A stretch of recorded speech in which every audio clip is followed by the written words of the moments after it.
Welcome back guys, Slybacon here. Time for another custom map showcase. Today we're going to be having a look at the Helms Deep map made by Ultramarine Vindictus. Of course a very Warhammer 40k name there. Now I do have to mention that maps like this, so maps based on Lord of the Rings, Game of Thrones, all those other IPs etc.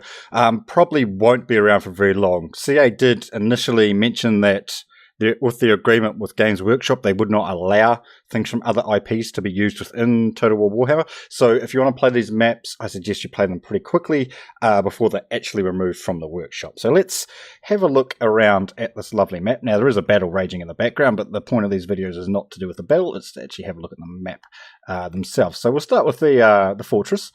Some lovely statues up in here, a bit of lodgings for the troops, I guess. We'll start down here actually, and we can work our way up. So this is the ramp which leads up to the fortress itself. I think the ramp should be a bit more angled, but whatever. It's still pretty cool anyway. And there is no actual gate here, which is another thing I think they could add. And camera angles are going to be an issue with this map. I've already figured that out from the couple of times we did play it earlier on the stream. Yeah, and then we lead into the actual courtyard itself so where the main fortress would actually be, it would be in here. Awesome, but there is a couple of ways in and out of the fortress, so we can come down here as well, and then we can sweep around onto the wall itself. The wall is already destroyed, pre-destroyed for you, so you can run straight through that gap. Of course, within the movies itself, there is a river that runs through here, or it was more a sewer, not a river, but you can actually, well, it should actually have a river there, but that's fine. And the wall, of course, is already pre-broken, as I said earlier, so that's fine. And one really good thing with this wall here in particular is you can actually put all your artillery and all your range units up on this wall, and they have free fire range coming out here, so we don't need to worry about getting line of sight blocked or anything like that. Now, along that same kind of lines, one of the unfortunate things about this map, I guess, is you cannot actually deploy on these towers here or on these walls. That's just something that's not currently available on this map itself. One day, maybe. One day, right? Alright, let's get that battle up to normal speed while we continue to have a look around.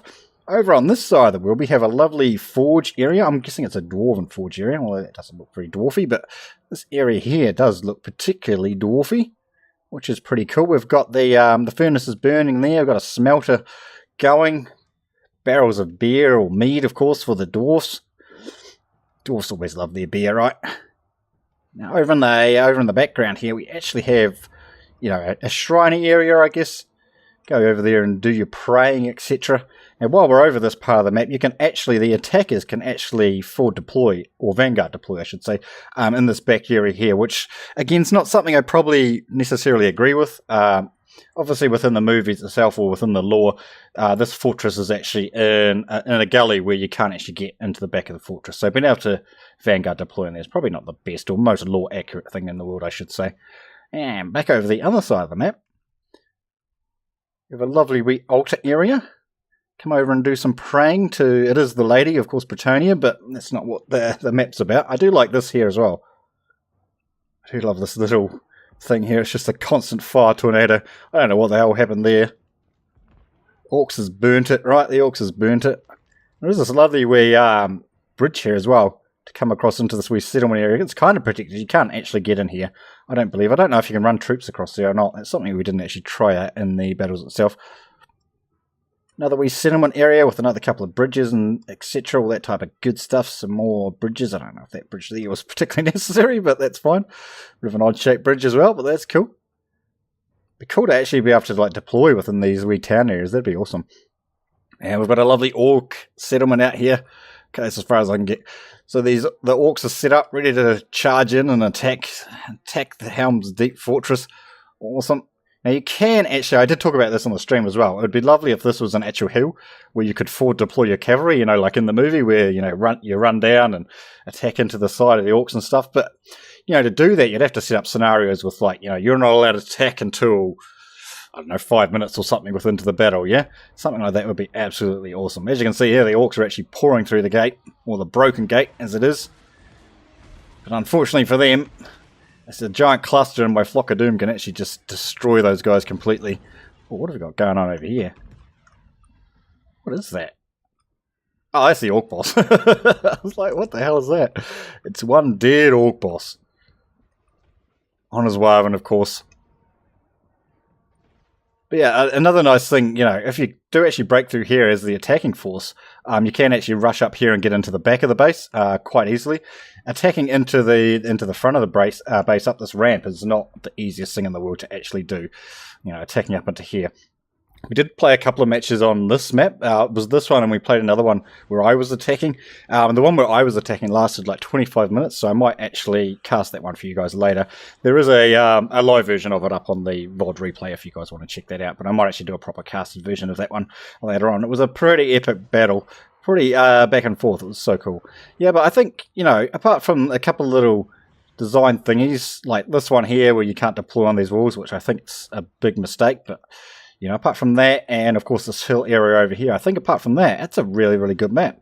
Again, it's not a balanced map. It definitely favours the defender quite heavily.